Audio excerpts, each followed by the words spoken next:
Ah, yes, another triumph for the dashing Agent Cooper. And now, Diane, you must clean the coffee cups, get fresh ground coffee from Sally, and make a damn great pot of coffee.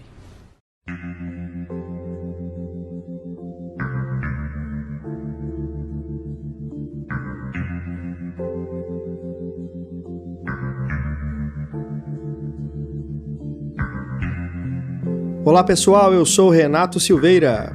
Oi, eu sou Raquel Gomes. Chegamos ao fim. Cinematório Café Expresso, Twin Peaks, O Retorno, partes 17 e 18. Vamos comentar os dois últimos episódios, afinal de contas, eles foram exibidos juntos, como se fosse realmente o ato final. David Lynch e Mark Frost nos entregaram estas 18 maravilhosas horas de maio até o comecinho de setembro. E que viagem, hein, Raquel? Ótima viagem. Ainda estamos viajando nela. Exatamente. A minha voz, você que nos escuta talvez esteja percebendo, ainda está um pouco debilitada, porque peguei uma gripe justo no fim de semana aí do final de Twin Peaks. Até por esse motivo, nós atrasamos aí um dia a publicação deste último podcast da série. O final de Twin Peaks deixou sua imunidade abalada. Podemos dizer que sim, a gente vai seguir aqui mais ou menos o roteiro dos últimos podcasts, né, comentando aqui as cenas que foram sendo apresentadas aí nas duas últimas partes, mas eu acredito que quando nós chegarmos na parte 18 não vai ter como, eu até parei de anotar. A parte 18 eu não fiz nenhuma anotação, porque aquilo me absorveu de tal maneira que eu não posso parar para anotar, sabe? Não tem como. A 17 também, ela foi muito intensa e as anotações que eu fiz foi no intervalo, né? A gente fez uma pausa entre um e outro para tomar uma água, etc., dar uma respirada, mas foram dois episódios realmente assim de total imersão, né? E concentração no que estava acontecendo na tela. Enfim, acho que a gente já vem comentando aqui como que essa terceira temporada, né, de Twin Peaks foi algo extraordinário, né, no meio televisivo, cinematográfico, audiovisual, o que for. Eu acho que realmente não tem nada igual que nós vimos esse ano e alguns anos aí para trás, talvez. E duvido muito que veremos algo parecido daqui a algum tempo. Eu acho que não é exagero nenhum os comentários que a gente tem visto aí nas críticas, né, nos reviews, de que Twin Peaks muda novamente, né, a história da televisão, né, assim como foi nos anos 90. Vem para chacoalhar mesmo. Claro que a gente tem que esperar ainda para ver a repercussão disso, né, como que os artistas, né, que produzem aí os roteiros das séries, dos filmes, vão ser impactados por isso de alguma forma.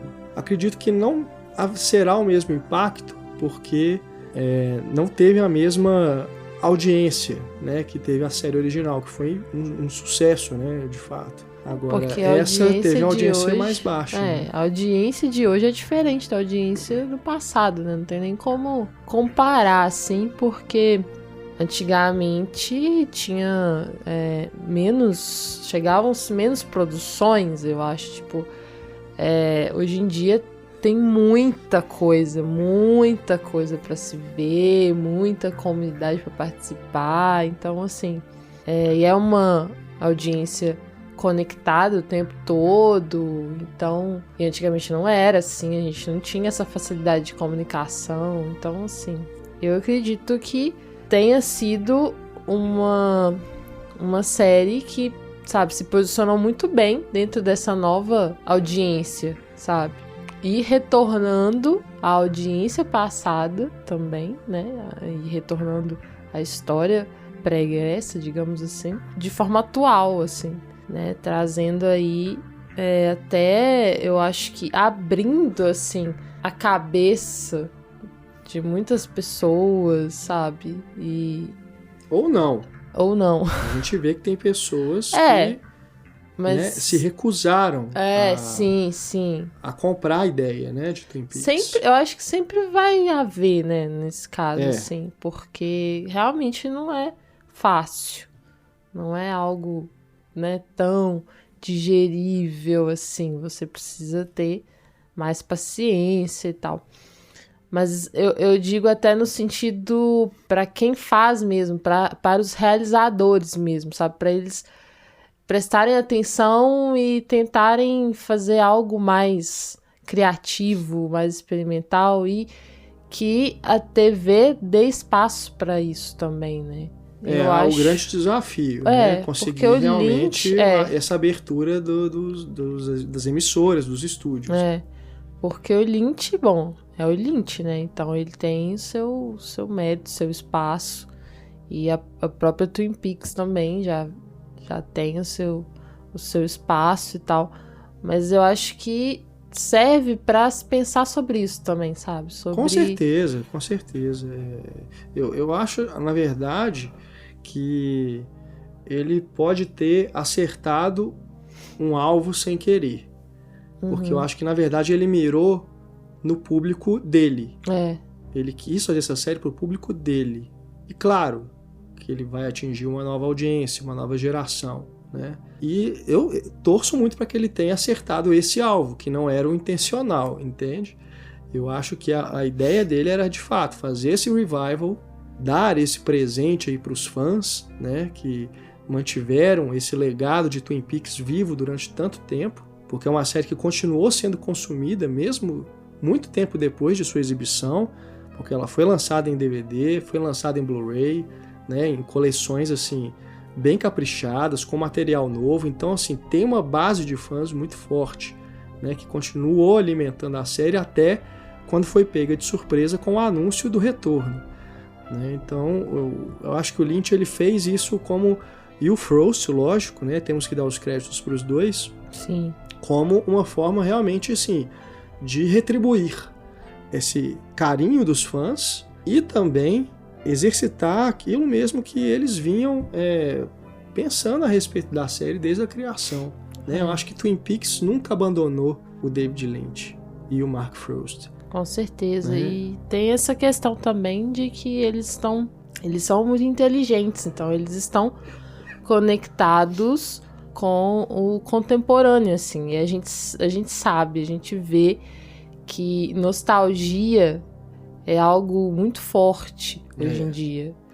Tá tendo muitas produções voltadas pra nostalgia, sabe? Total. Então eu acho que junto aí dessa retribuição, do trabalho, de desenvolver mesmo o trabalho deles, criar coisas novas em cima do que já havia sido criado, tem também essa conexão com o contemporâneo, sabe? Sim.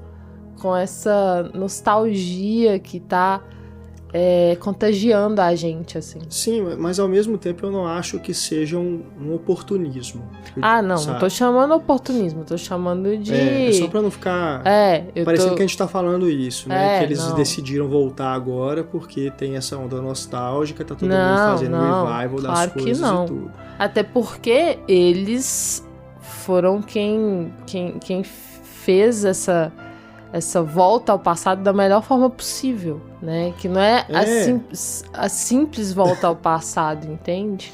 Sim, você ressignificar aquilo, é você retrabalhar, rediscutir, discutir de forma nova, enfim, é a melhor forma, porque assim, em outras séries que usam de nostalgia, é a nostalgia pura. Você percebe pouca inovação, assim. Eu diria quase que nenhuma. Né? No caso de Twin Peaks, eu acho que mesmo que tenha sido um objetivo dele ao perceber essa onda nostálgica, se foi de fato, né, se passou pela cabeça deles aproveitar o momento, eu acho que, primeiro, aproveitaram muito bem, porque era a chance deles, se eles já queriam voltar a fazer Twin Peaks, era a chance deles de conseguir, né, essa entrada aí com a emissora, né, a Showtime, quase que não deu certo, né, porque em cima da hora ele quase que desistiu, porque a emissora não estava dando o dinheiro que ele precisava, e ao mesmo tempo aproveitar essa onda para poder comentar em cima dela, fazendo isso que ele fez, né? Vamos propor algo novo. Se a indústria está nesse caminho, vamos ir contra esse caminho, né? Vamos fazer algo totalmente diferente. é quase que um anti-revival, porque Sim. aquilo que a gente observa que fez de Twin Peaks, nessa nova temporada, não tem nada, mas Exatamente. nada parecido com o que tem na temporada 1 e 2. Que foi, principalmente a segunda temporada, muito complicada. Eles não puderam fazer o que eles queriam, né? Teve interferência clara de produtores, de executivos ali. E quando o Lynch vai para o cinema retomar essa história com Os Últimos Dias de Laura Palmer, ele faz algo já diferente do que era a série. Você vê aquele filme, você reconhece os personagens e tudo, mas é uma outra pegada. E eu acho que, não por acaso, essa terceira temporada ela dialoga muito mais com Os Últimos Dias de Laura Palmer do que com as temporadas originais. Sim. Coisa que o próprio Lynch falou e que nós repetimos várias vezes aqui no podcast. Pra assistir o né? filme. Revejam Os Últimos Dias de Laura Palmer, revejam lá o The Missing Pieces, né? Com as cenas excluídas, porque o próprio Lynch fez essa recomendação. E nesses 2 últimos episódios é assim algo magnífico como ele utiliza esse legado. E por isso é tão importante, né, essa pergunta. É o passado ou é o futuro? Exatamente. Que Sabe? tá lá em Os Últimos Dias de Laura Palmer. Que tá que tá no filme. Então, perpassa todas essas questões aí. Exato. E uma última consideração, antes de seguirmos aqui para os comentários das cenas, né? A respeito de algo que eu e Raquel tentamos fazer aqui durante esses podcasts e demos com os burros na água, assim como muita gente, né? Ou seja, tentamos achar explicações para as coisas, né? Tentamos achar um sentido lógico para o que estava ali. Mas é claro, isso é algo absolutamente natural, porque somos condicionados a procurar explicações, né? A gente que assiste a muitos filmes, a muitas séries, então, nós somos servidos, né, com respostas para as coisas o tempo inteiro. A gente, se vivesse num mundo em que o surrealismo, que o misterioso, o inexplicável fosse mais comum, né, a gente não se assustaria tanto assim quando a gente se depara com algo como Twin Peaks. O que, por um lado, é até melhor, né? Pra gente ter esse maravilhamento, né, diante dessa série. Justamente por não ser algo comum. Né? Por um lado, isso é bom. Mas, por outro, tem isso. Nós, o tempo inteiro, estamos condicionados a querer explicação para as coisas. Quando, na verdade, não é necessário. Né? E Twin Peaks mostra muito isso. Não é necessário explicar.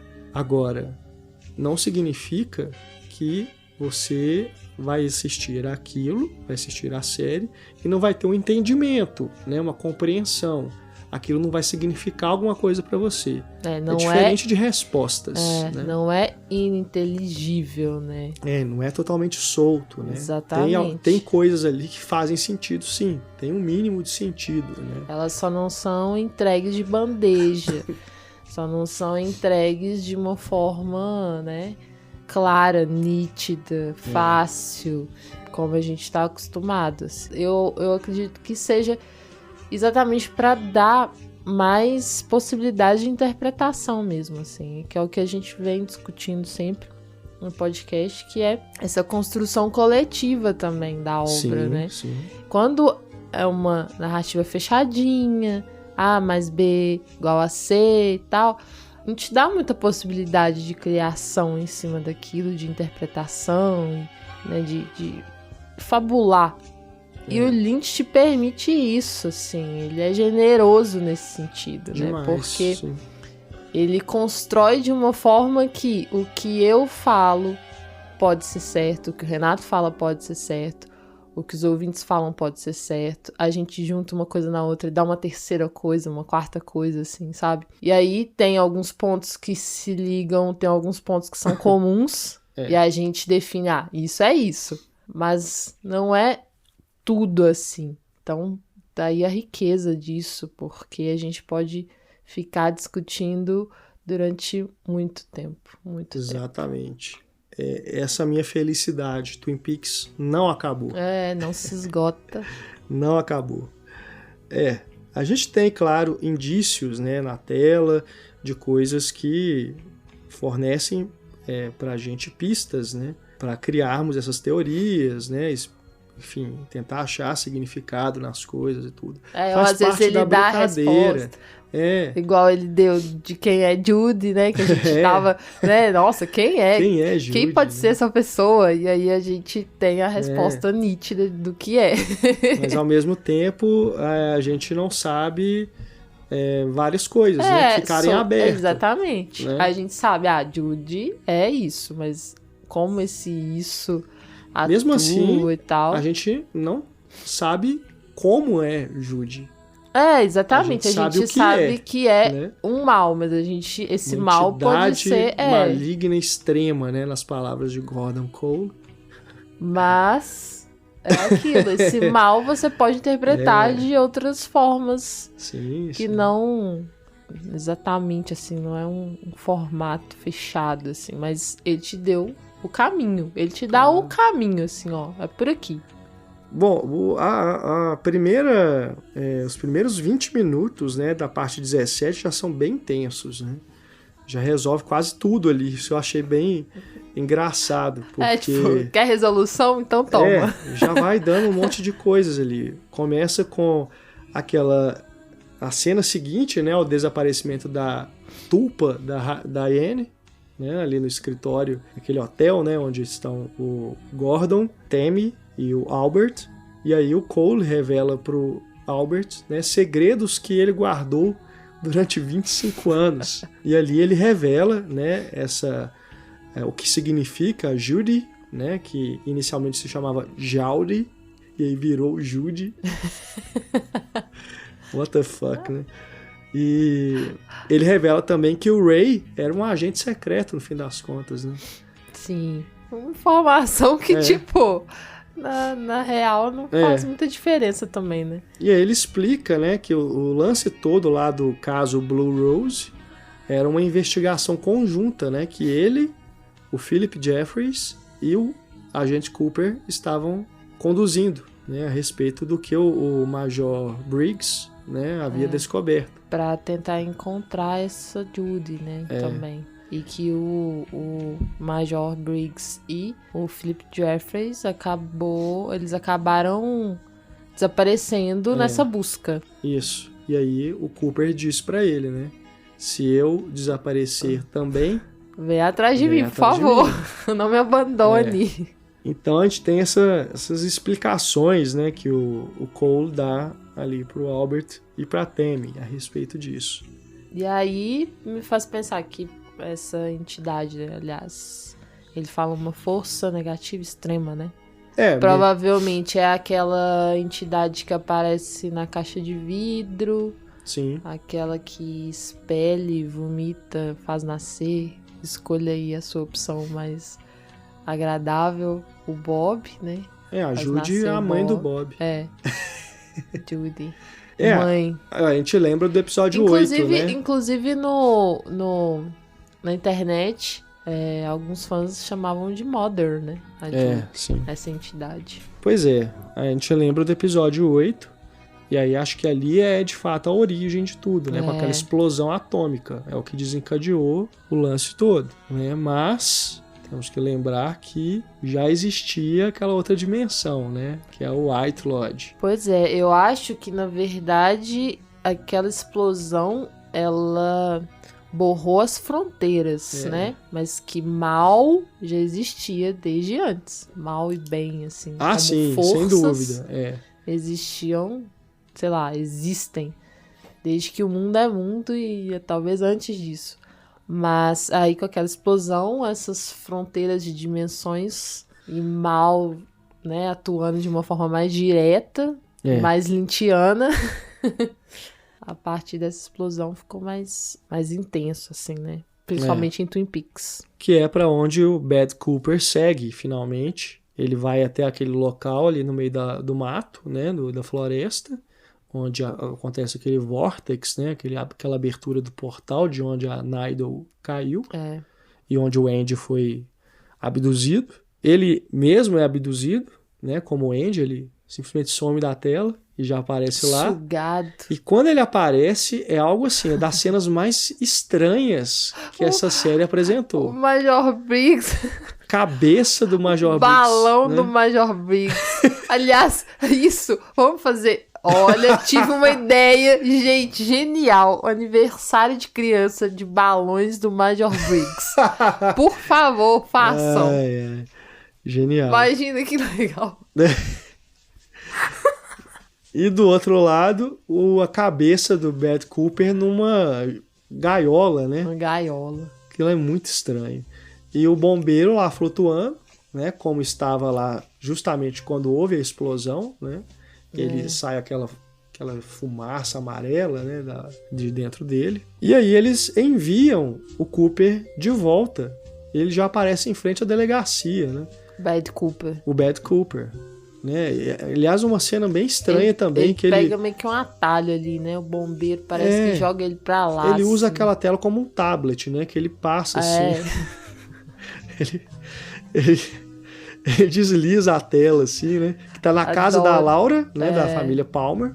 Ele vai deslizando e joga o Cooper lá em frente à delegacia. Não, super digital. O bombeiro entende do... Aí... Entende de tablet. E era o que a gente estava esperando há muito tempo, né? Esse encontro, ou melhor, um reencontro do pessoal lá da delegacia com o Cooper. Tudo converge pra delegacia, né? Que é onde tá todo mundo, né? Exato. E aí tem aquela emoção, né, do Andy primeiro, depois a Lucy, só que eles ficam meio desconfiados. Gente, eu achei ótimo isso, porque assim, você sente essa tensão, tipo, é o Bad Cooper e ele vai fazer alguma coisa, sabe? Com essas pessoas tão queridas, né? Tá todo mundo achando meio estranho, mas sem saber direito que não é ele e tal. E nesse então eu momento... gosto muito de como a gente vai criando essa tensão, assim, só por ser quem é, sabe? Só pelas pessoas ali, assim. Não tem nada demais, é só por ser o Bad Cooper e por ser as pessoas queridas ali da delegacia. E aí você já fica tenso por conta disso. E nesse momento a Naido começa a ficar inquieta, né? Quando ele entra na delegacia, porque ela sente a presença dele. Ela sente, e aquele cara esquisito que tem um machucado começa a tirar. É o Billy. Supostamente. E vai Billy. Continuar sendo supostamente, porque ele não dá essa resposta pra gente. E aí aquilo eu não consegui olhar muito, porque tava me dando muita agonia. Muito nojento, né? Ele arrancou. O curativo, né? Tinha uma coisa meio que ainda não estava cicatrizada, né? Com pus, assim, em cima. Pois é. Aí que você vê Lynch, como que o Lynch gosta de mexer com as nossas sensações, assim. Ao mesmo que a gente tá tenso, né? Com medo, assim, do que pode acontecer, ele começa a colocar essas cenas, sabe, de incômodo, de angústia, o som da Naido, que é um som ruim também de escutar, né? Que ela começa a meio que gritar, grunhir, sei lá.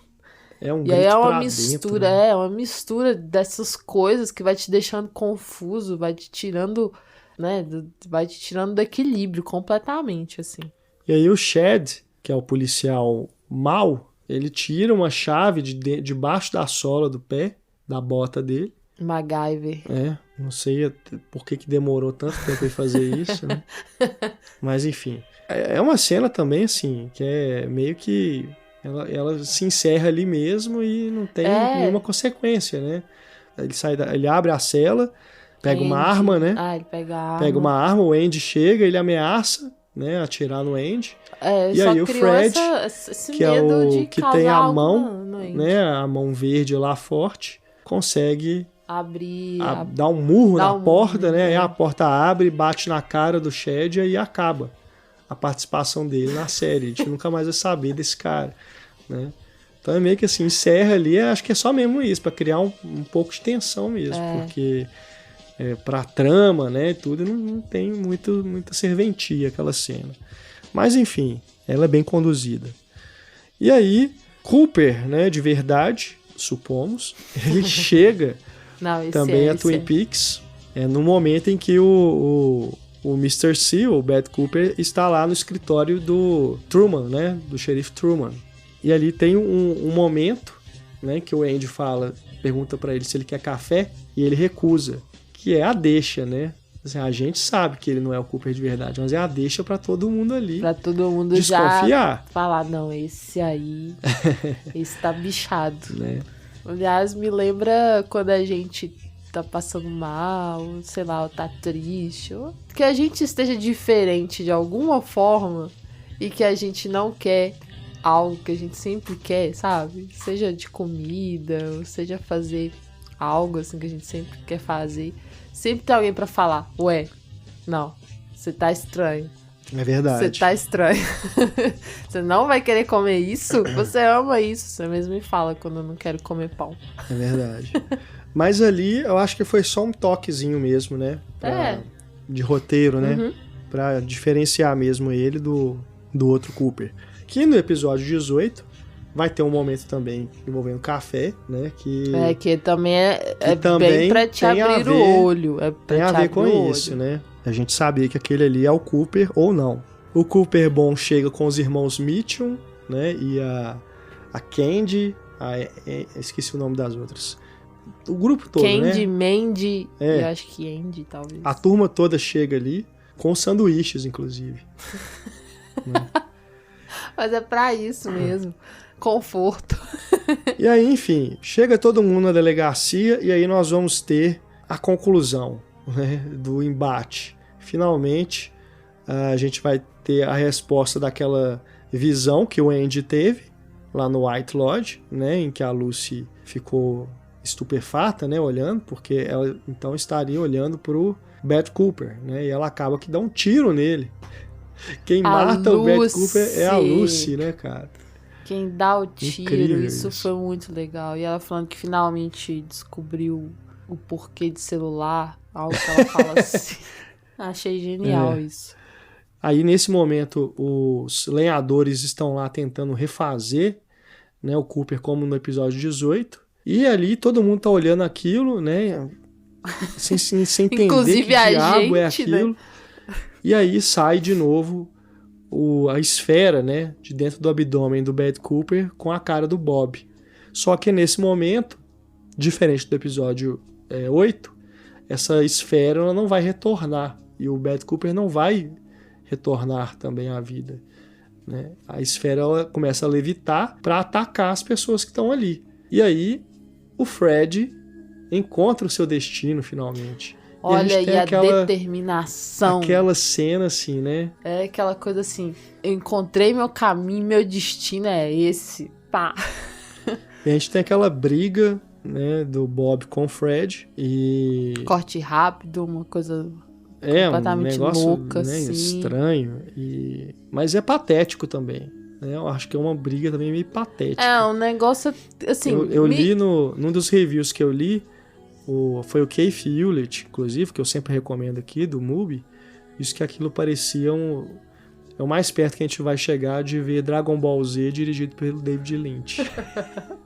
Mas eu acho que é coerente com esse personagem da Luva Verde. É muito super-herói, muito... justamente, sabe? eu acho que é isso mesmo. Então, é zoação com coisa de super-herói mesmo, filme então de super-herói. ele abraçou isso e falou, agora que é a luta final do super-herói com o vilão, entende? Né? E aí, enfim, o Fred consegue destruir o Bob, despedaça lá a esfera, os pedacinhos somem, e aí o Cooper coloca o anel no Bad Cooper, que segue seu caminho pro Black Lodge. Enfim, o conflito acabou aí. Eu diria, eu não cronometrei, mas acho que na meia hora né, inicial dessas duas últimas partes, acabou. Eu imaginava que seria um embate muito mais entre os dois, sabe? Entre o Cooper, né, e o Mr. C. Bad Cooper, que a gente chama. E aí acabou que não foi tanto assim, não foi, né? Ele nem chegou a confrontar, de fato, o Bad Cooper. Na hora que ele chegou lá, ele já estava morto, né? Já tinha tomado tiro. E a gente ficou nessa expectativa, né, de que teríamos um encontro dos dois. Teria algo assim, frente a frente. Mas isso, né, vamos combinar que isso é meio clichê também. Tipo, um embate entre duplos. Não, sem dúvida. E ele fica gritando, né? Mas não toquem no corpo, não toquem no corpo. É. Porque ele sabia do perigo. Mas enfim, ele despacha o Bad Cooper. E aí nós vamos ter o início de algo assim, daqueles momentos lynchianos por excelência, né? Primeiro, quando o Cooper olha para a cara da Nydell, e naquele momento o rosto do Cooper fica superimposto na tela, né? Ele fica fixado ali na tela. E a coisa continua acontecendo, a cena, né, continua acontecendo, mas a cara dele fica ali, congelada. Eu achei fantástico, né, como que o Lynch resolveu isso. Colocou esse rosto ali. O que a gente pode interpretar disso? Que o que está acontecendo a partir dali é somente o que estaria na mente do Cooper. Seria o que ele está vendo, né? Seria que naquele momento em diante, ali, quando ele olhou para a Nydell, teve alguma outra coisa, uma conexão ali que os dois fizeram, e ele tá vendo as coisas através do olhar dela, né? Um olhar que é totalmente sensorial, porque ela não tem os olhos, né? Inclusive ele fala, né? Ele ali congelado, ele fala que estamos vivendo em um sonho. Sonho, exatamente. E é uma frase que ninguém ali no ambiente escuta. Só a gente que escuta, né? E é esse rosto que tá ali congelado que diz isso. Enfim, nesse momento, enquanto temos esse rosto do Cooper ali sobrevoando, né, a tela. Sobrevoando. Pairando, né, na tela. Nós temos a revelação de que a Nydell continha a Diane, né? Continha.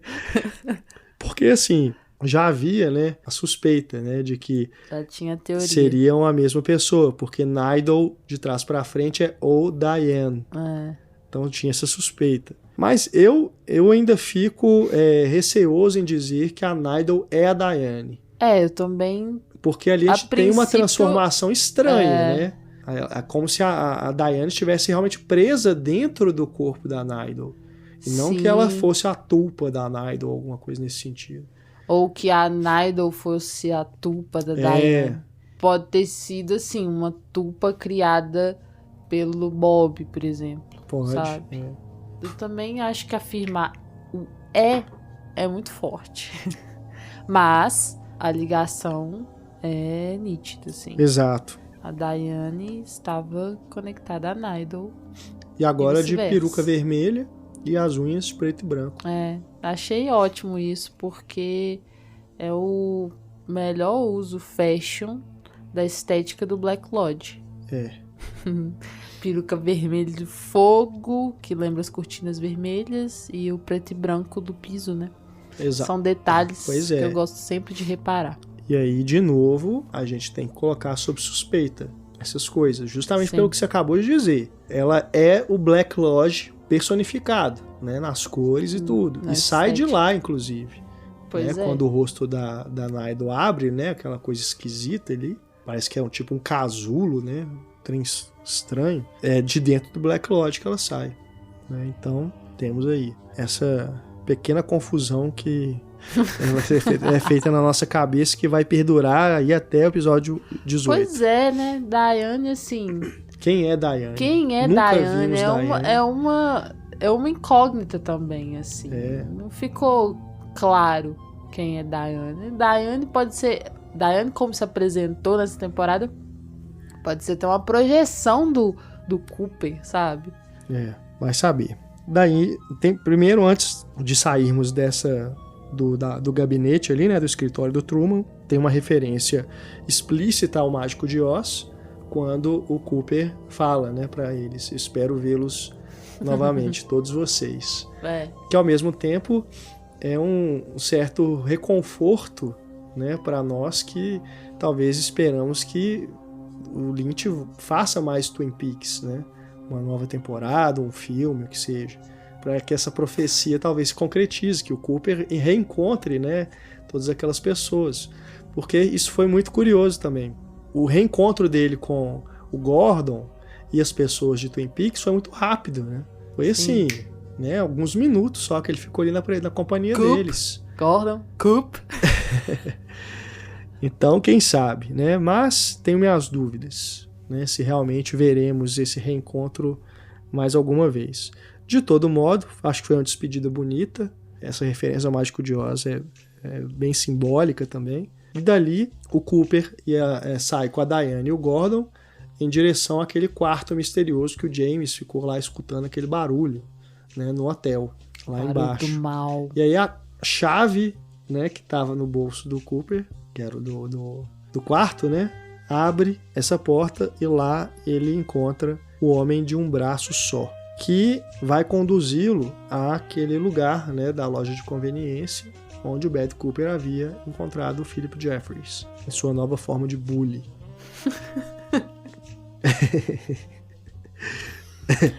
Ai, gente. E antes disso, eu né? já imagino tanta coisa. Perdão, gente. A Eu tosse já tá voltando um pouquinho aqui. Eu já imagino tanta coisa sendo feita, sabe? Em festas. Assim. Imagina, chá. Cadê o marketing, gente? Pois Vendam bullies do eu Philip quero Jeffries. um bully do Philip Jeffries. Eu tô dando altas ideias aqui. E me lembrou, eu falando de chá, eu acabei me lembrando de Alice no País das Maravilhas. Exatamente. Né? Pode Sim. ser uma referência Sim. ao chá. A cena do chá. Que é E ótima também e a muito lagarta. louca. Muito louca. A lagarta A também, lagarta que ela solta solta fumaça. É, com Exatamente. certeza. Mas o que eu queria dizer é que antes dele chegar lá, ele diz pra Diane e pro Gordon: encontro vocês quando a cortina se fechar. Né? Isso eu achei foi um negócio bacana também. E aí tem depois disso, é muito rápido quando o novo Doug Jones encontra com a Jenny. Já é no episódio 18. Já é no episódio 18? É. Ah, então desculpa que eu tô confundindo. Anotei aqui. É no episódio 18, porque agora, nessa segunda metade do episódio 17, a gente vai ter todo início dessa nova jornada do Cooper, né, ali nessa dimensão. Porque ele encontra com o homem de um braço só, o homem de um braço só o conduz, né, por aquele lugar todo, ele passa ali pelaquela escada, aquele corredor que tem as árvores lá no meio, chega aquela hospedaria, né, aquele motel ali, onde o Bad Cooper também tinha ido, até entrar no quarto onde estava o Jeffries. E lá, quando ele encontra o Jeffries, que é sempre assustador, porque parece que a gente está ouvindo o David Bowie falar, né, porque a voz que o Nathan Frizzell, né, que dubla agora o personagem, faz, lembra muito, né, a voz do Bowie. E ali tem uma coisa bem estranha também, porque ele começa falando com o Cooper e depois parece que ele fala assim, aconteceu alguma coisa, né? Ele fala assim, você me perguntou isso mesmo? Acontece alguma coisa ali. Aí ele, na fumacinha, ele solta o símbolo, né, do anel, e aí aquele símbolo se desconstrói, os bracinhos soltam, e aí eles vão formar tipo um 8, né? Esse é o símbolo do infinito. Que vira o símbolo do infinito. É. Embora o símbolo do infinito ele seja deitadinho, né? Ali, então o 8 continua em pé. Não, mas ele roda, vai né? rodando, E tem uma bolinha ali nele também que fica circulando. É quase como se fosse assim, o outro lado do espelho. Exatamente. Né? E esse símbolo do infinito dá pra gente interpretar 1 milhão de coisas, né? 1 milhão de coisas, Esse ciclo que não termina, né? Esse infinito de possibilidades interpretativas, enfim. O infinito em si é algo impossível de se esgotar. Eu acho maravilhoso. Assim, não se prenda a esse desenho aqui. Eu acho maravilhoso porque o que vai acontecer daí pra frente, a gente tem esse entendimento de que realmente há infinitas possibilidades. E mais, a gente sempre levantava, né, as hipóteses a respeito desse anel e tudo. O anel pode significar não só a morte, como talvez passagem, como viagem no tempo, sabe? Acho que ele pode significar essas coisas também. Embora sim, a noção de tempo aqui é bem peculiar. Né? Porque, primeiro, bem aquilo peculiar. que a gente vinha falando a respeito das linhas de tempo não estarem coincidindo, né? A gente levantou teorias sobre isso, né? Tentamos achar explicações de datas que batem, que não batem. No fim das contas, não temos resposta para isso também. né? Continua aí na nossa cabeça, só na nossa imaginação o que pode ser. Mas não quer dizer que esteja errado, né? Façamos aí as nossas conjecturas. O que vai acontecer daqui para frente não vai dar mais resposta para nada. Nada. É praticamente um recomeço. Literalmente. Literalmente. Antes de seguir com essa reflexão, só fazer uma menção ainda sobre o símbolo do anel, que depois eu me deparei com essa imagem no Twitter, né? Alguém comparando, e já dando aí um pequeno spoiler do episódio 18, né? Do que a gente vai comentar lá na frente. Mas sabe aquela torre de energia elétrica, os cabos passando, que o Cooper e a Diane vão encontrar lá na frente, no meio da estrada? Né? Aquela estrada deserta. Exatamente. O alto daquela sim. torre Forma o desenho. é igualzinho o desenho do anel. E o que o Homem Sem Braço fala? Eletricidade. Eletricidade. Que é uma palavra que vem sendo recorrente, e os barulhos, e a tomada, tudo gira em torno de eletricidade. Né? Tem que ficar atento, gente. Eu achei fantástica essa imagem. Na hora que a gente viu, né, a série, eu não percebi. Mas agora eu só vou conseguir ver isso naquela torre. Quando eu rever esse episódio, eu vou ver ali esse símbolo do anel, que é igualzinho. Vamos ver aí como que a eletricidade Aliás, é trabalhada na espiritualidade, na filosofia, que isso é legal, porque desde o início é algo muito forte. Trivia, em O Grande Truque, de Christopher Nolan, David Bowie interpreta o Tesla. É verdade. Boa. E vamos combinar que o Philip Jeffries, vivido pelo David Bowie, já existia bem antes de O Grande Truque. Antes do certeza, Nolan né? fazer o seu filme. Enfim. Então, voltando. Como eu tinha dito, nós vamos ter um recomeço literal a partir daí. Porque o Cooper, ele vai ser transportado para os últimos dias de Laura Palmer, o filme. A gente vai ter aquela cena final, né? A sequência final, na verdade, quando a Laura e o James saem de moto, né, para a floresta. Eles têm aquele encontro lá, né?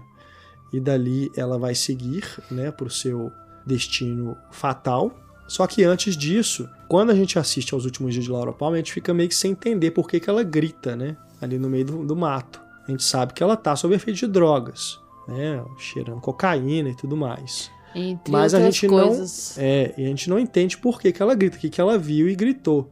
E aqui a gente tem essa resposta, né, que era o Cooper que estava ali, supostamente. Nessa versão, nessa dimensão aqui, nessa realidade. Nessa nova realidade Né? que foi apresentada. Ela viu o Cooper lá e deu esse grito. E dali em diante, o Cooper salva a Laura do seu destino fatal. Ele aparece pra gente, ela no achei meio do isso. mato. Achei isso Né? tão emocionante, assim. E ele parece o anjo que ela ficava vendo, né? Parece que ele é o anjo dela. O anjo da Inclusive, guarda. ela fala, né? Ela fala, você é a pessoa que eu vejo nos meus sonhos. Exato.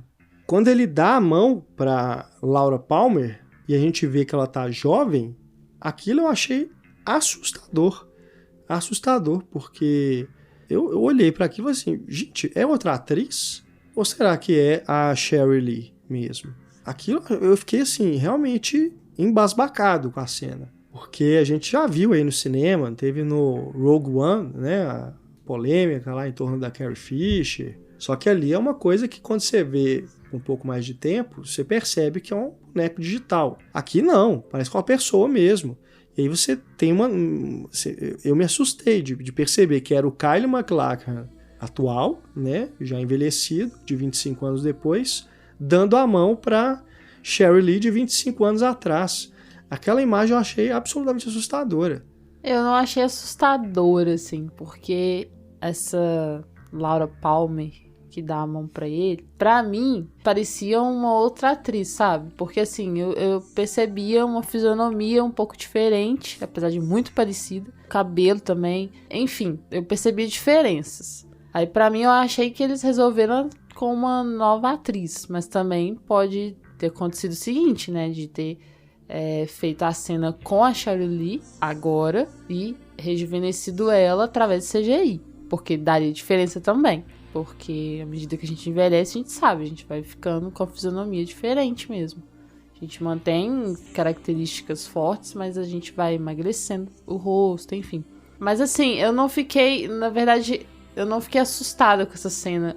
Eu só fiquei emocionada, assim. Porque quando eu vi que ele tava dando a mão pra ela, na hora eu pensei, cara, ele vai salvar. E assim, a série toda, né? A primeira, a segunda temporada, ela foi construída com base na morte da Laura. Então, assim, na hora me veio aquele mind-blowing, tipo assim, caramba, vai reconstruir tudo, sabe? Porque não vai mais ter a morte dela, como é que vai ser isso? Então, assim, já me veio essa emoção de, tipo, nossa, ele tá salvando ela. Ela não vai ser mais essa vítima, a menina morta, jogada no plástico, sabe? Então, assim, essa foi a minha conexão direta. Eu achei bem forte, assim, de trazer essa possibilidade. Porque até então a gente não tava pensando nisso, né? A gente nunca teve essa possibilidade, porque ela, quando o Cooper vai pra Twin Peaks, ela já tá morta. Ele vai lá pra investigar quem que é o assassino. Sim. E não pra salvá-la, né? Mas eu acho que tem uma coisa aí do próprio Cooper de tentar sempre querer fazer o bem, né, prevalecer. Então, se ele vê essa possibilidade de salvá-la desse destino trágico, ele não hesita, né? Ele interfere na história. Sim, é o que eu acho que é o que a gente faria também, né? Assim, quando a gente quer o bem, assim, e se a gente tiver a oportunidade de mudar o passado pra se fazer o bem, eu acho que, sabe, a gente faria. Não sabendo lidar com o que poderia vir de efeitos colaterais aí, né? Mas assim, a princípio é a primeira coisa que você pensa, tipo, se eu tenho essa oportunidade de salvá-la, eu vou salvar. Caramba. E ali é algo assim incrível, né? Porque o Lynch vai voltar não só a essa cena de Os Últimos Dias de Laura Palmer, como vai voltar ao episódio piloto de Twin Peaks. Sim. Aí o corpo dela some, a gente tem exatamente as mesmas cenas, né? Só que quando aquele personagem sai para pescar, né? Ele que descobre o corpo, ele não vai encontrar. Então a partir dali vai ser outra história, outra realidade alternativa, né? Outra coisa. E nesse momento a gente tem também aquela cena da Sarah, transtornada lá no apartamento dela, na casa dela, na verdade. E aí ela pega o retrato da Laura, começa a tentar, tipo, esfaquear, né, o rosto da Laura. A Laura. Então ali é uma cena que está acontecendo no tempo presente que a gente vinha acompanhando até agora. Né? É como se a gente sai momentaneamente daquela realidade onde o Cooper está agora e vai para a realidade de Twin Peaks, né, fora dali. É como se tivesse acontecido algo. Já que o passado foi alterado, e é algo que o Cooper diz para eles, né, lá na delegacia, o passado dita o futuro, então ali aconteceu alguma coisa de fato. Só que ele não consegue salvar a Laura de fato, né, porque ela some ainda na floresta quando eles estão lá de mão dada, né, caminhando. Eu acho que foi nesse momento aí. Vem aquele grito, né, aquele grito marcante dela. E aí vai terminar a primeira parte do final. Eu acho que foi nesse momento aí que a Sarah tá transtornada e quebrando o retrato da Laura que, bom, ela parece possuída, né? E a gente acredita que ela seja aquela menina que, né, que aquele inseto esquisito entrou dentro dela, enfim, que é uma manifestação do mal. Ela pode ser a hospedeira da tal Judy. Seguindo nessa linha de pensamento, quando esse mal dentro dela percebe que a Laura foi salva de alguma forma, ela transforma aquilo em algo, tipo, ela age de novo. E por isso a Laura desaparece. Na minha interpretação é isso. Cá estamos nós buscando explicações. Não, porque é o que a gente tá sempre fazendo aqui, né? Tipo, buscando interpretar também, às vezes. Porque, assim, é muito... Pelo menos é o que a montagem me leva a pensar. Porque ele tá carregando ela pela mão. Vamos pra casa, né? Só que aí aparece a Sarah, nitidamente querendo destruir a Laura. A gente vai ficar sem saber também qual que é a da Sarah, né? Porque isso não foi... ela acaba sendo também uma manifestação do mal como o Leland era. Pois é. E aí me parece que a partir desse momento ela cria essa nova realidade em que faz a Laura desaparecer. Sabe? Tá, beleza, ela não morreu. Mas eu, sei lá, desapareço com ela daqui e vou transformar isso em outra coisa. Exatamente. Bom, aí nós vamos ter a última cena do Roadhouse, com a Julie Cruise cantando. Aliás, uma música que é a mesma, quando a gente descobre quem que era o assassino da Laura. E aí a gente vai para esse final da parte 17. E aí a parte 18 vai ter o Bad Cooper sumindo, né, lá no Black Lodge, evaporando, pegando fogo, né? Aí vira bolinha. E aí o Homem Sem Braço vai reconstruir, né, mais uma tupa do Cooper, e que será o Doug. Que aí chega que lá. É enviado lá para Las Vegas. E Jenny e Sonny Jim não estão mais sozinhos. E aí é uma cena muito bonitinha, né? É. Porque quando os dois vão lá e abraçam o Doug, ele só fala assim, home, né?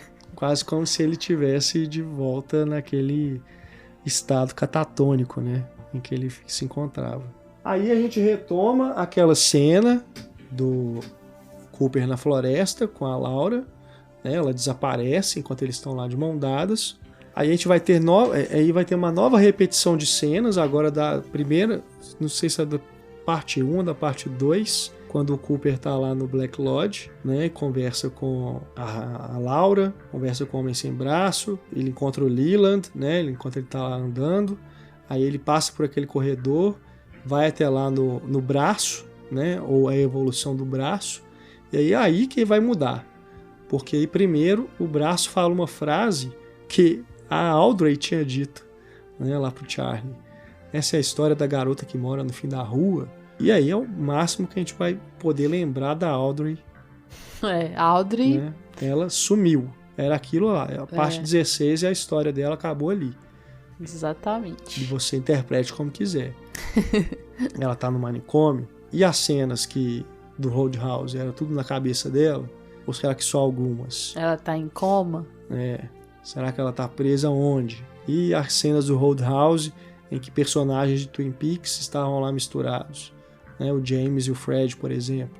Vamos ficar sem saber exatamente onde que isso se encaixa, né? Mas pra mim tá bom. Também, tô reclamando não. Daí em diante, nós vamos ser transportados para lugares totalmente diferentes.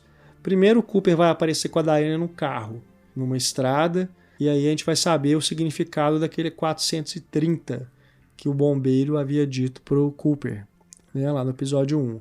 São 430 quilômetros de distância, aliás, 430 milhas, né? Porque na legenda é traduzido para quilômetros e é 688. Fizeram até o cálculo certinho, né? Parabéns aí. Foi ótimo quem fazer fez a legenda.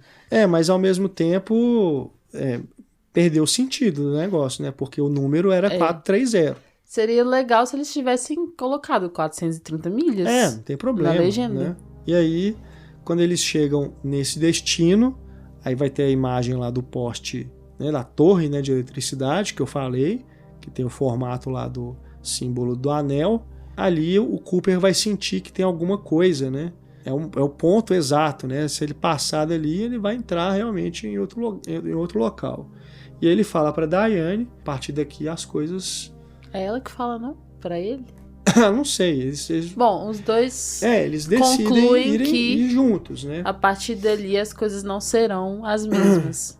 Eles já não serão era. os mesmos. Já não era, porque quando ele saiu do Black Lodge e encontrou com ela no meio da floresta, ele pergunta pra ela, é você mesma? Né? É a Diane de verdade? Ela fala que mas será que é mesmo? A gente não sabe. Ali eu acho que ele já tá em outra, né?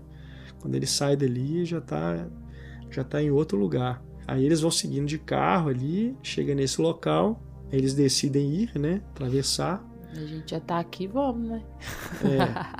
Enfim, aí vão acontecer coisas, né? que vão lembrar aí outros filmes do David Lynch, né? Eu me lembrei dessa vez mais do Estrada Perdida. Tem uma troca ali também no meio do filme, que você fica sem entender, mas como assim trocou, né? Quem que é essa pessoa? Ela não era outra, né? Por que ela tá com o nome dessa agora? Coisas do Lynch mesmo. Se a gente for lembrar do Cidade dos Sonhos também acontece isso.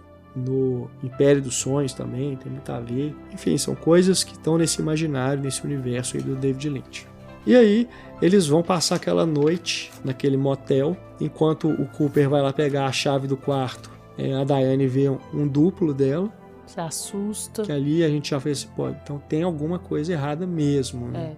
E o próprio Cooper, a gente já estava percebendo que ele também não estava completamente Cooper, como a gente conhece, né? Ele já tinha passado ali Ele, por alguma outra transformação. Ele se move diferente, assim. É aí que você vê as sutilezas na interpretação do Kylo, né? Exato. Como que ele fez essas variações do Cooper durante a série toda. Ele fez muito bem. Né? Nesse caso aqui, então, é bem sutil. É muito sutil. A diferença. E durante a cena de sexo deles, cena quentíssima... Ao som de The Platers.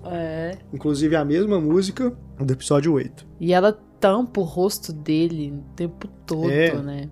É uma cena de sexo, assim, quente, mas ao mesmo tempo incômoda, né? Porque parece que ela tá quase que num transe.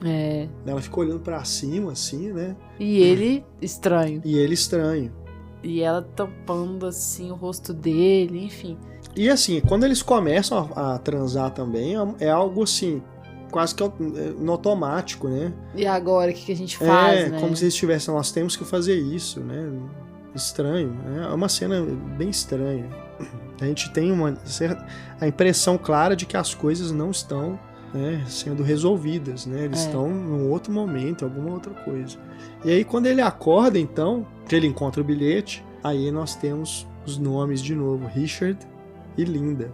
E o Richard, que a gente imaginava que era o Richard Horne, né, o filho do Bad Cooper com a Audrey, agora a gente tem um outro Richard, né, que seria o Cooper naquele lugar. E Linda é a Diane? Seria. Ou não? Seria. Que aí é curioso também, porque quando ele sai do hotel, é outro lugar. Nem é o mesmo hotel mais. Ele tá em outro lugar, né? Tá sozinho a partir de então, sai com seu carro e para no restaurante Judy's, né? E aí, tipo, pra mim ele já tá completamente diferente mesmo, assim, a partir desse momento que ele acorda e tudo mais. Não só na forma como ele se movimenta, mas também ele não mostra empolgação lá no café também. Exato, mas ele aceita, né? Mas ele não aceita, é a mesma coisa. Mas não é a mesma coisa. Me parece ali que é da mesma forma como ele acordou no corpo do Doug, ele pode ter acordado no corpo desse tal Richard. Pois é. Naquele ele momento. também não é muito gentil com a garçonete, assim. Ele sempre é muito gentil no modo de falar. Ele é direto, ele é resolutivo, mas ele é sempre muito gentil. E quando ele fala com a garçonete, ele não é muito gentil, sabe? Ele é meio grosso. E quando ele bate nos caras que estavam mexendo com ela, é quase que movimentos automáticos, né? Eu me lembro do Identidade Bourne, quando o Matt Damon tem os seus primeiros impulsos, né? Depois que ele se recupera e vai lá tentar pegar os pertences dele. Ele começa a bater, ele assusta, né? Com as habilidades, porque tava no inconsciente dele. É algo que parece que tá já no corpo, né? Ele não tem nem consciência de que sabe fazer isso. E aí ele pega o endereço da outra garçonete, né? Que ele a suspeita que vem dele ali, tipo, por que eu tô aqui, né? E aí, quando ele chega nesse endereço, primeiro a gente vê o poste com o número 6, que é outro mistério que vem rondando aí Twin Peaks desde sempre. Parece direto. Né? E aí, quando ele bate a porta, quem atende? Cheryl Lee. Só que não é a Laura Palmer, é a Carrie Page, como ela se apresenta. E aí a gente pode supor mil coisas também. Pode ser a Laura, que mudou de nome, né? E nessa outra vida, depois que ela foi salva, ela fugiu de Twin Peaks e estava vivendo com uma outra identidade? Ou será que essa Carrie Page não é como o Doug Jones foi pro Cooper e a Laura apareceu dentro do corpo dela? Vai saber. O fato é que quando ele menciona a sua mãe, a Sarah, ela tem uma reação. Quase como se mexesse alguma coisa lá no fundo. Igual quando falavam alguns nomes pro Doug e ele meio que percebia, né? Estamos em uma outra realidade, em outro local. Não se sabe nem quando estamos aqui. Não se sabe. Tem mais um corpo. Um corpo lá dentro da casa, a gente vê Sempre tem um corpo. E o que quer que tenha sido feito da Laura naquele momento, dentro daquele corpo da Carrie Page, não deu muito certo também. Uma vida que é de novo marcada pela violência. E aí ela decide ir com o Cooper, ou Richard, de volta para Twin Peaks. Não sem antes a gente dar uma olhadinha e captar objetos que nos são familiares, né? Como o cavalinho branco. O cavalo branco. Né? Mais conexões. E aí eles vão fazer aquela longa viagem, né, de carro. O Lynch vai ficar naquela cena, né, deles dirigindo um tempão. Ele ama. E naquele momento eu falei assim, cara, ele não vai dar resposta pra gente. Tá demorando demais.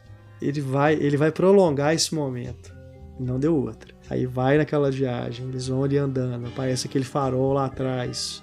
Ela suspeita que tem alguém perseguindo os dois, né? Mas acaba que não é nada. E aí, quando eles chegam a Twin Peaks, é uma Twin Peaks bem diferente até pra gente. O Cooper pergunta pra Laura, você não tá reconhecendo os lugares, né? O Double R tá fechado, né? Com as luzes apagadas, a cidade tá deserta. E a mesma forma como aquela cidade se apresenta é diferente.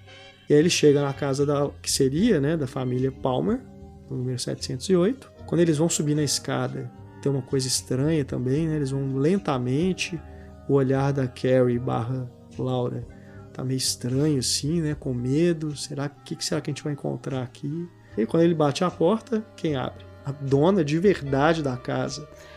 Gente, achei isso o máximo que eu fui ler depois. E essa mistura ficção e realidade é ótima, porque essa mulher, ela é a dona da casa, que é a casa que seria da família Palmer, né?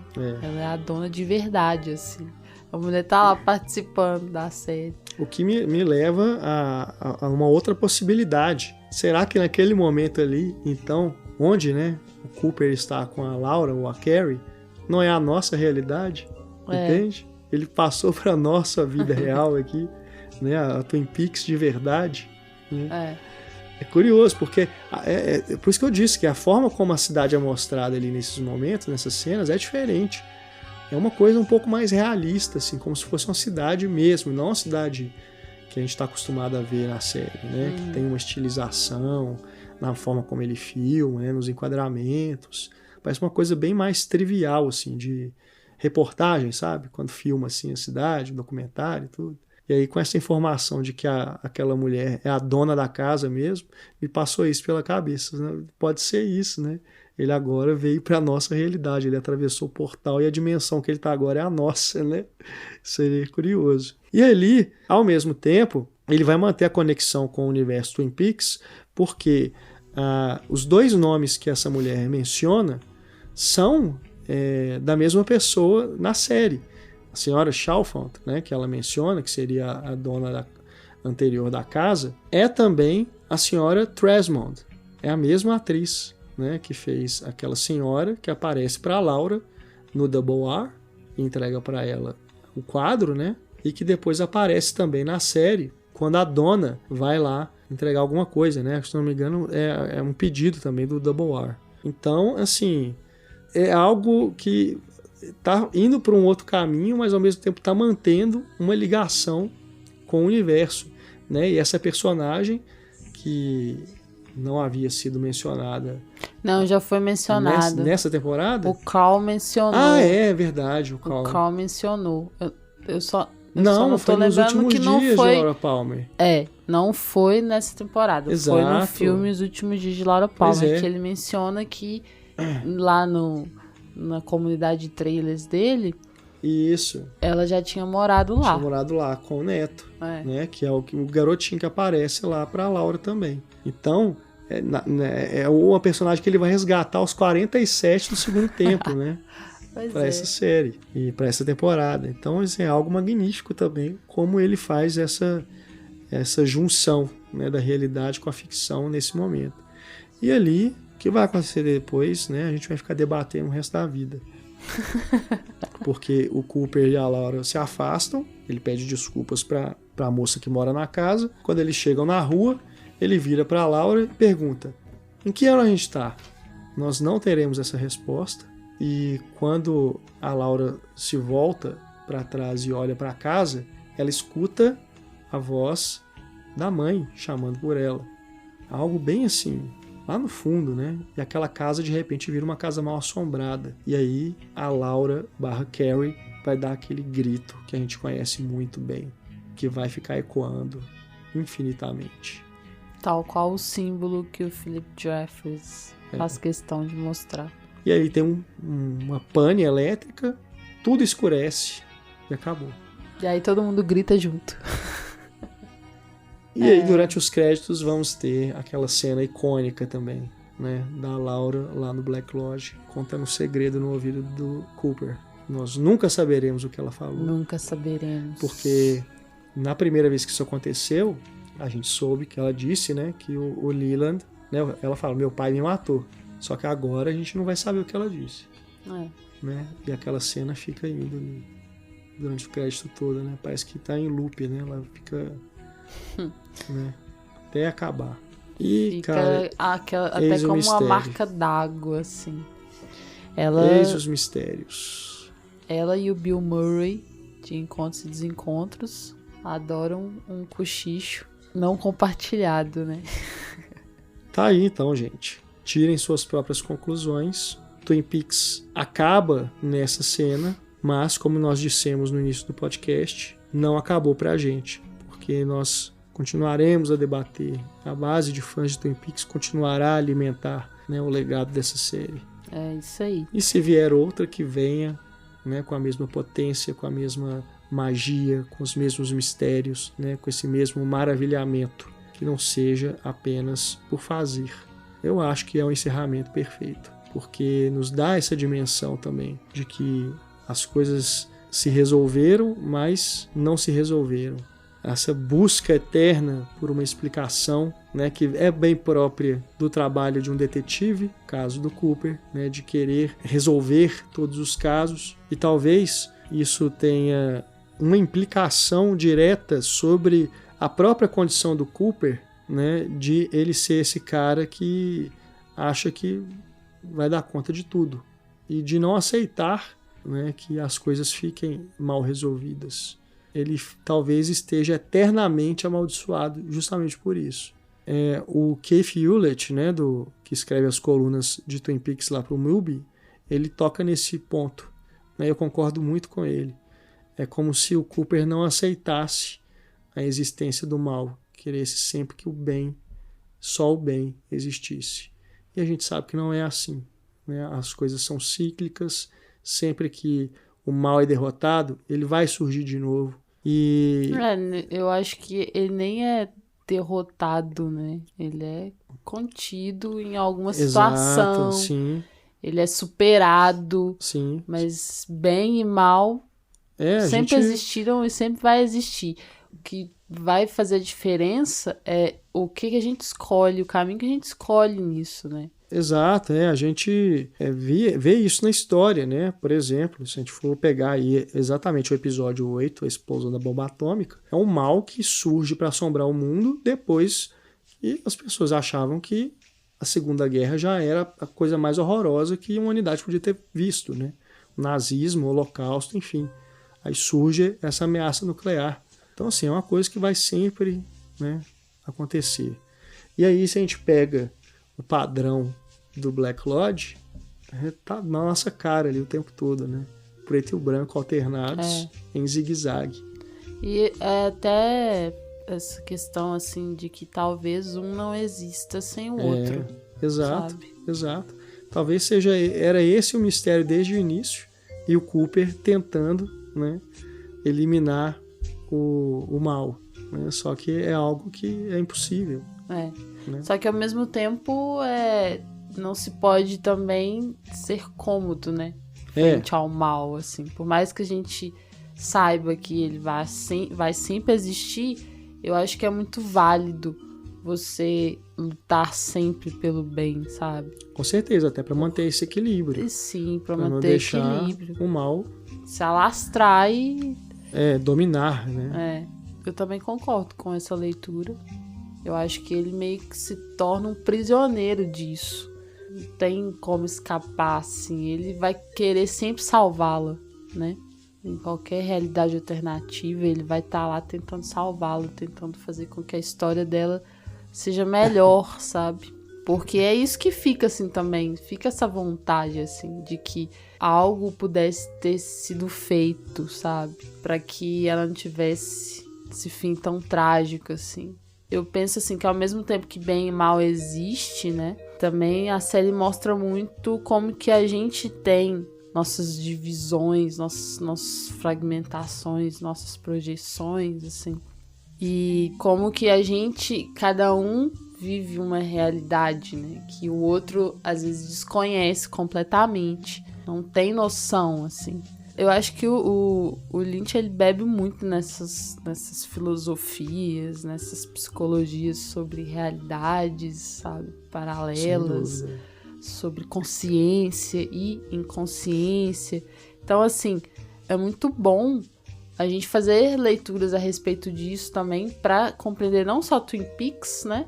Mas compreender toda a obra do Lynch. Porque é muito rica nesse sentido. Uma coisa que eu gosto também é como que ele aborda essa questão da mudança, assim, como que a gente tá em constante mudança, sabe? Como que hoje a gente não é o mesmo que ontem e amanhã a gente não vai ser o mesmo que hoje e que se espera que seja uma mudança, um movimento de evolução, né? Sempre. E não estagnado, sabe? Tipo, uma mudança que não vai trazer evolução, assim. É nesse sentido, assim, que eu vejo como que a série aborda essa imensidão de coisas, de questões, de filosofia, de uma forma tão gostosa de assistir.